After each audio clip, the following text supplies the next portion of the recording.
Hi everyone, and welcome to day 6 of Alternative Medicine Education Sprints. Today I'm hosting Ayelet, a senior yoga teacher who was born and raised in Israel and is now settled in Seattle, Washington with her husband and 3 amazing kids. A fun fact about her is that she's also a musician, a singer, and a songwriter. She is trained in Vijnana yoga, kids yoga, and restorative yoga. Hi, Ayelet. Welcome. I'm very honored to have you here. So please tell us a bit about yourself and your practice. First of all, thank you for inviting me. It's really nice and fun to do it and the exposure and everything. So thanks for that. I came to the United States like 11 years ago after I was finishing my 3 years of senior yoga training, teacher's training,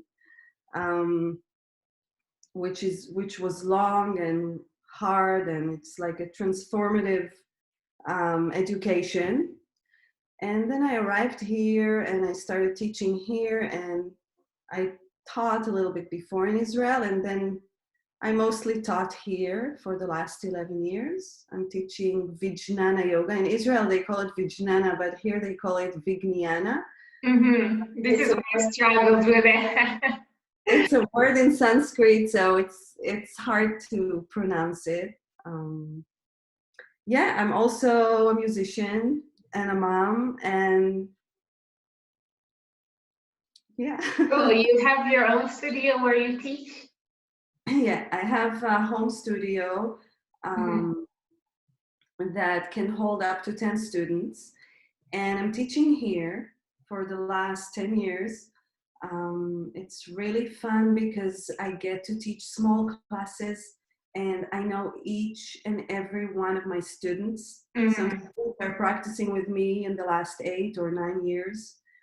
So I get to really know them and see the transformation they're going through.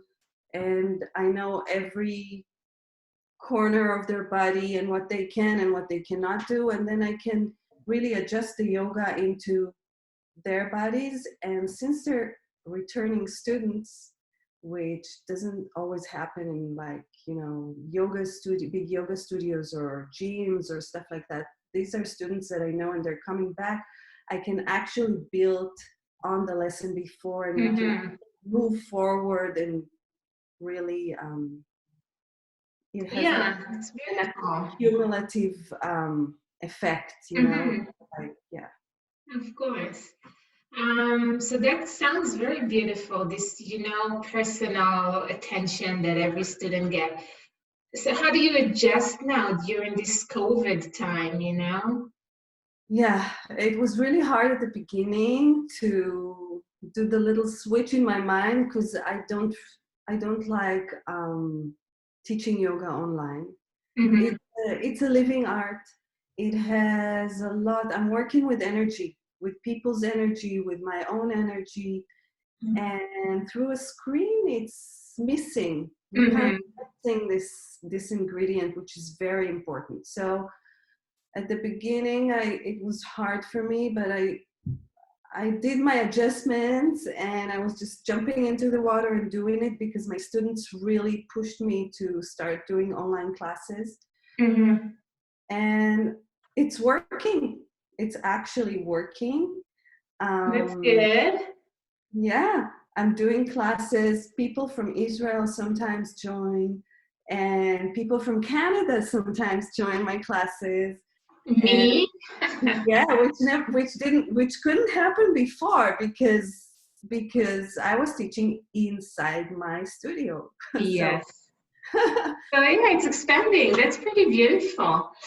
So tell me more about the specific type of yoga, this Vijnana yoga that you are teaching, and in what ways can it help people heal and Yeah, Vijnana yoga wasn't always called Vijnana yoga. When I started practicing it in Israel like 20 years ago, it was called classic yoga. It was a method developed by an Israeli guru that is very well known in Europe and in Canada too. She teaches all over the place. Her name is Orit Sen-Gupte. She's an Israeli. And she practiced a long time ago with the teachers who brought yoga to the Western world. So she practiced with Iyengar, with Donna Holoman, with all sorts of really big, great teachers. But then she got injured a lot, and she developed a method that to work with those asanas, with those yoga postures, but in a way that will work with your own body. So instead of stretching people into the pose, she adjusted the pose into people's bodies. So you really have to know your student for that.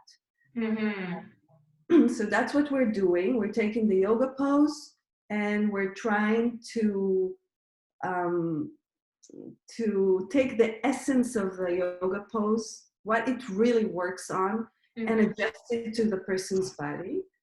It's a practice. It's not only a physical practice. It has 4 components. It has sitting, which is kind of, I'm sorry, my eyes. It's like spring allergies are.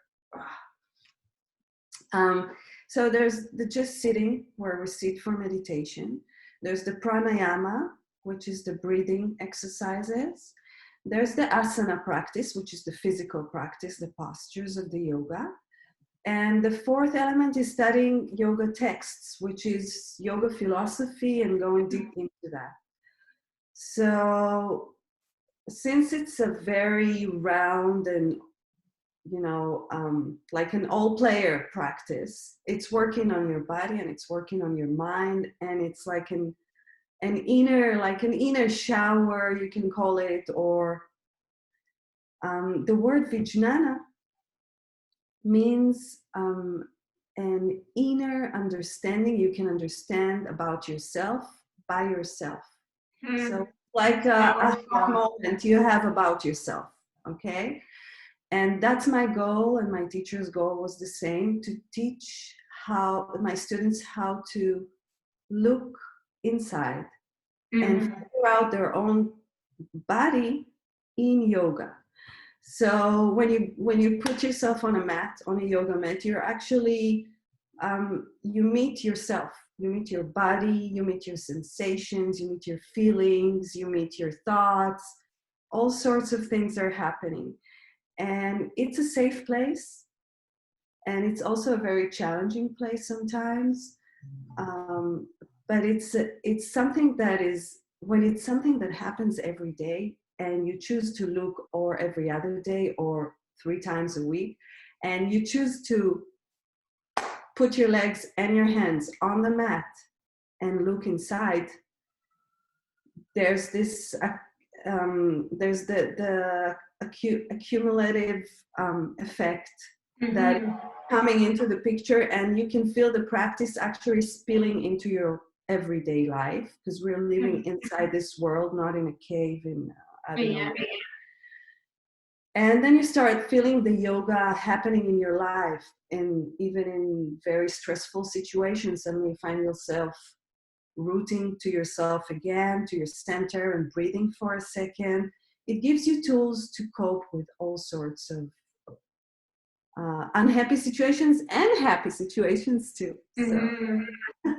Yeah, for me, it really does help with stress and anxiety and focus. In the morning, I really like to do my 15-20 minute routine before I start my day. Then I feel so much more energized, so much more centered, so much more focused to start my day, and less anxiety and less stress coming into the day. Yeah. And in the evening, after a long work day, it really helps me de-stress. And when you're on the mat and you're just focusing on the movement and on the breathing, your mind kind of clear out, and you can really listen to your inner voice, listen to your body, listen to where does it hurt, or what am I feeling today, and address that. That's what I like about yoga. It's really beautiful, and it's really, I'm happy that you're doing it, that you have your time in the day, because it's really important to find a certain time in the day. And every time you practice, to practice in that certain time, in that certain place, even if it's a 5 minutes practice. But with that certain time and that certain place, because the next day you'll come there, your mind will also already be there. It will it will already ask you, let's practice. Okay? So the way to build up your practice is really do what you're doing, like create a certain time, a certain place. It can be a 5 or 10 minutes practice. It doesn't have to be a long one. But the effect is very profound. very profound on the day. Yeah. Definitely. On the days I don't practice yoga in the morning, I feel scattered, I feel more stressed, I feel less focused at work. So I try to get it into a daily routine, but with a kid and a full-time job and so many things to do, it's sometimes challenging. Yeah. I think the hardest thing is to really sit with yourself and be honest with yourself and help yourself find a certain time that you can take only for yourself, because not a lot of people allow themselves to take that time for them. That's very important for sure. Me time, to focus on you and what you need and what helps you de-stress, right? You know that the Japanese Zen master Dogen, he said practice is enlightenment, which means that there's the practice is the goal. Okay, there's no way, we're not going somewhere, and the practice is only the way there. Being there on the mat every day is the goal, is the enlightenment, it's the work. Practice is life. I love it. So that leads me to the next question. Now, with this whole Corona time, many yoga teachers are doing online classes, and many people are taking on new hobbies and new practices, and there are people that are starting yoga for the first time with online classes. And when we talked on the phone earlier, you said we need to be cautious, or people need to be cautious starting yoga online, because it's a very personal practice, and it might cause injuries. So can you elaborate on that more, please? Yes. Again, the practice of yoga is a living art. Okay, it's an art that you need to be in the room with a person to really feel it, to really experience the whole thing. And if you practice yoga for a while, like for a couple of months even, you can easily just find a yoga class that suits your abilities online, or keep on doing your practices with your teacher, and that'll be fine. I just recommend really to take one step back in your practice. Just don't be overachiever, okay? Just practice not wanting to be there. Just practice I know my limits right now. I'm alone at home and I'm doing my practice, but I'm being a little bit more careful than usual because there's no one here to watch me if I'm doing something wrong. I don't want to injure right now when the hospitals are in the, So just take one step backwards and be in the not wanting place, okay? I like it. In Hebrew, it's called ishtokekut, which is like, right now I'm satisfied and I'm content with what I have right now. It's a good place to be in. And don't try new, very exciting asanas that you don't really know how to do. Just repeat what you were doing, because yoga is in every asana, even the most simple one. Even in the relaxation pose where you lie down, that's the first asana, okay? Yoga is there. So don't feel like you're not doing anything. Just practice, but practice with cautious. If you haven't done yoga before, never ever in your life, and you really want to start, I'm sorry, but I do not recommend starting. Although I'm a yoga teacher and I really want students to come to me, I do not recommend starting doing yoga with an online classes. Yeah, For I the can see, simple I can see reason where you you're will coming injure from. yourself, because yoga is a very complicated art. And if you don't know what you're doing, you might injure. So it's better not to do it. Soon they're going to open stuff back up and you can start doing yoga. I would love to teach you all the basics of yoga.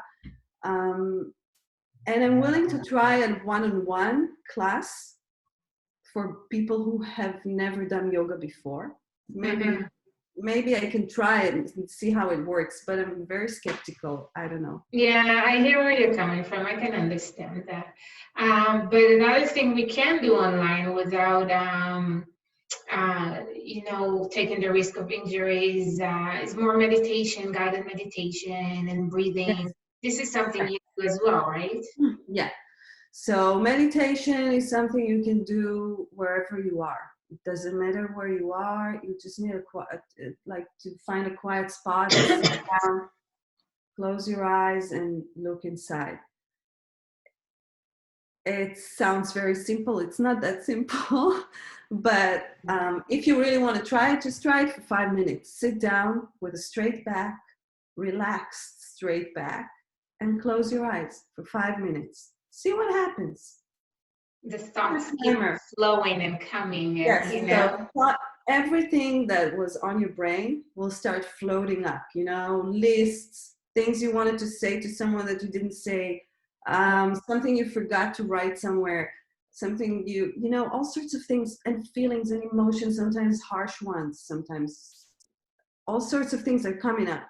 The thing is just to observe and stay very neutral. Like those things are coming up, you're looking at them, you're allowing them to go away. And at some point, if you sit long enough, um, what happens is that the brain doesn't stop creating thoughts. It's creating thoughts all the time. It cannot stop. But what happens is that you find yourself getting away from those thoughts just by observing, doing nothing, just looking at them, trying not to get too involved and allowing them to go away. Mm-hmm. five, That's 5 minutes. yeah, that's something I've tried to do, and I always finding it challenging. But yeah, maybe gradually, as you said, start with 2 minutes, 3 minutes, 5 minutes, and Yeah. gradually work up to more, And up to like 20 minutes, 30 minutes, because this can really help your mental health and oh yeah. your physical health, because you're reducing the stress level, you're reducing the stress hormones. Stress hormones are known to actually reduce the function of the immune system. So once you on a Yep. daily basis try to reduce your stress levels, you Yep. are strengthening the immune system, you are contributing to your mental health. So You're actually, when you're meditating, you're creating new paths in your brain that were not there. So the whole brain lights up. You can actually see brain scans of people in meditation. It's amazing to see. wow. Yeah, it's really amazing. Now it's science and everybody knows it. It's amazing. It's a practice. It's the strongest tool I got from yoga, the Hmm. meditation. Thanks for the reminder. Yeah, I should try to get back to it Right. more. And also breathing. Now, a little tip for breathing is that when we create an environment with a lot of CO2 in our lungs, the next time we breathe in, the O2 wants to absorb, even it absorbs better.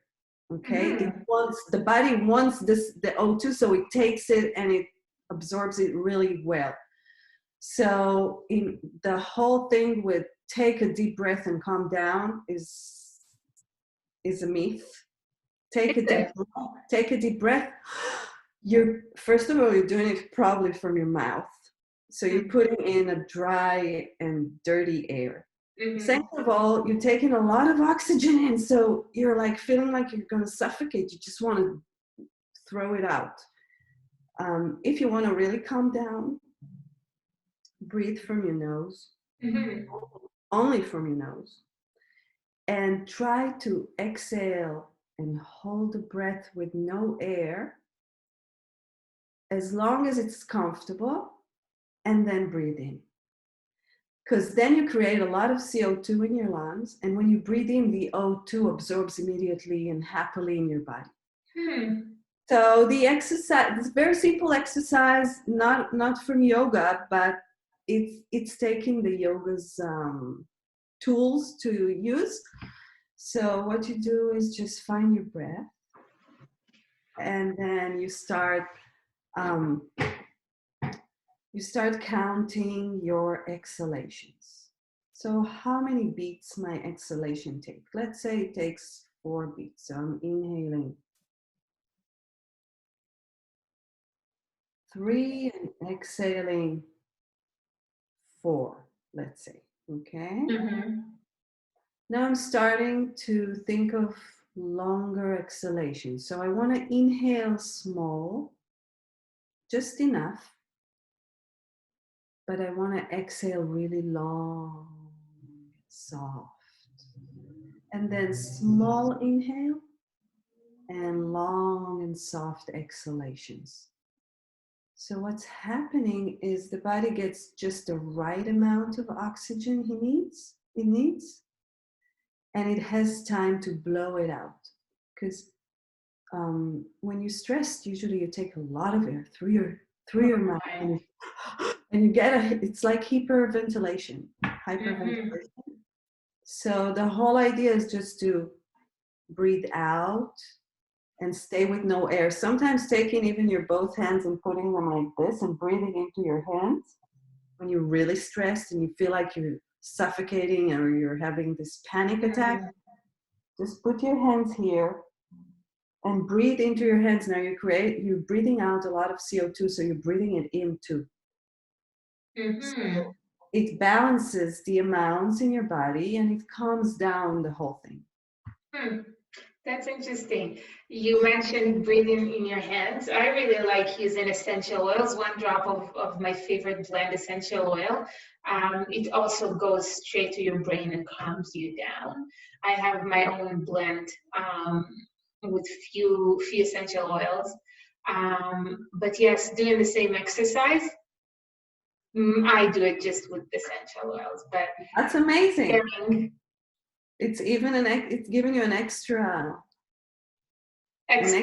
calming effect. Yeah, definitely. So yeah, before we wrap up, anything else you would like to discuss with us today? No, I just hope everybody will stay healthy and happy and exhale a lot. And you're all welcome to try my classes, only if you're practicing yogis. Okay, don't practice yoga for a couple of months at least. So beautiful. I'll give your contact details in the comments below. So thank you so much for joining me today. It was an honor to have you. So thank you. Take care. Okay. Bye-bye.